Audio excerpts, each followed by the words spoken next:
fans hoping they'll take game 2. And now it's up to the Pacers to respond like they've had so many times in these playoffs. As we welcome you to NBA Courtside, presented by Pronamel. And then there were 4 in the East. The home team won game 1. Last night in the West, the road team the victory is Dallas winning in Minneapolis. And good evening, everyone. Along with JJ Redick and Doris Burke, Mike bring it on hand. Lisa Salters with us as well. Welcome to game 2. Game 1 had a little bit of everything. They had comeback, they had a collapse, and they needed an extra period before the game was decided. Doris, let's start with the Pacers. That was a crushing loss. But this team, the reason they're still playing is because they're so resilient. And if they look back at game 1, they did a lot of great things. There were only 2 brief stretches where they struggled and showed their youth. To start the game in the final 5 minutes and 30 seconds. In between, they had the Boston Celtics' attention, and rightly so. And we'll begin with their 24-year-old point guard, who is dynamic and relentless with his movement. You think he gives up the basketball, your job is over? Oh, no, sir. He's going to relocate into 3. He's a dynamic passer, and the ball's going to fly around. In the first half, their sweet shooting big Miles Turner was 7 for 10.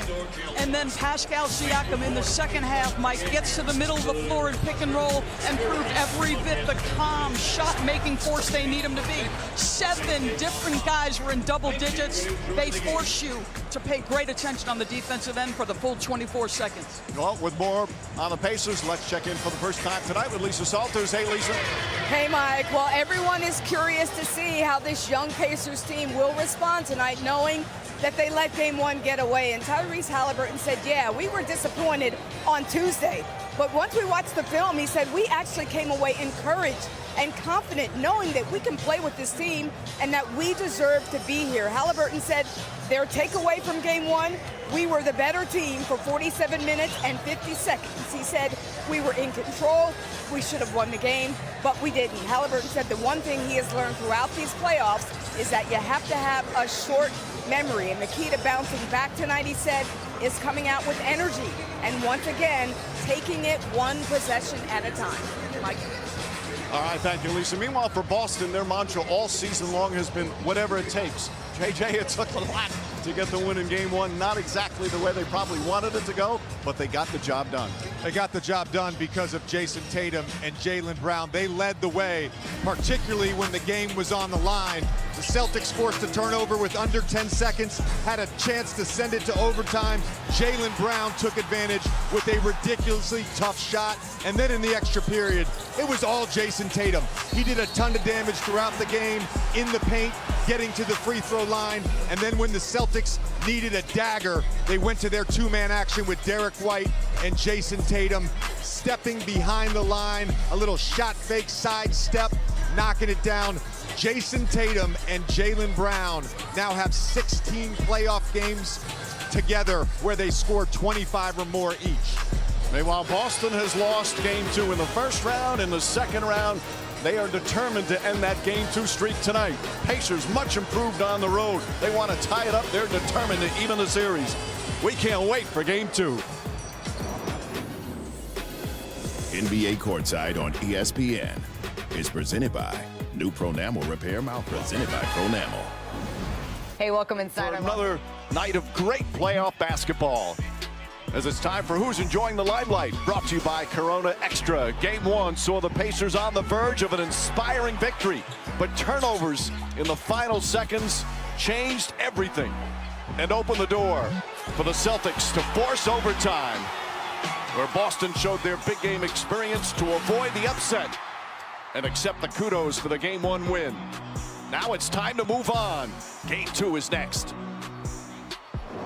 The NBA Eastern Conference Finals, presented by AT&T, are brought to you by Google Pixel, the only phone engineered by Google. So, if I get this shot, it's going in. This place is bonkers right now.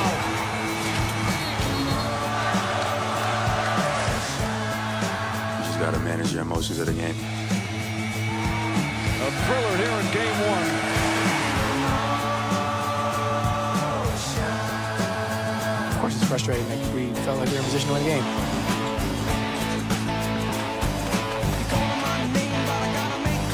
The Celtics survive in overtime. We know we can play with these guys. We know we belong. We'll respond to threat. We got to match the intensity if we want to win the series. Welcome to the NBA playoffs. It's time now for the Indiana Pacers and the Boston Celtics in the Eastern Conference Finals, presented by AT&T. It certainly was sweet emotion for the Celtics. Not so sure for the Indiana Pacers, but they're ready for game 2. Well, what a gorgeous sunset here in Boston, Massachusetts, and a packed crowd here at the TD Garden. Starting lineups brought to you by Lincoln. And for the Pacers, all 5 starters in double figures. Top 7 did. 3 of the starters had 20-point double-doubles.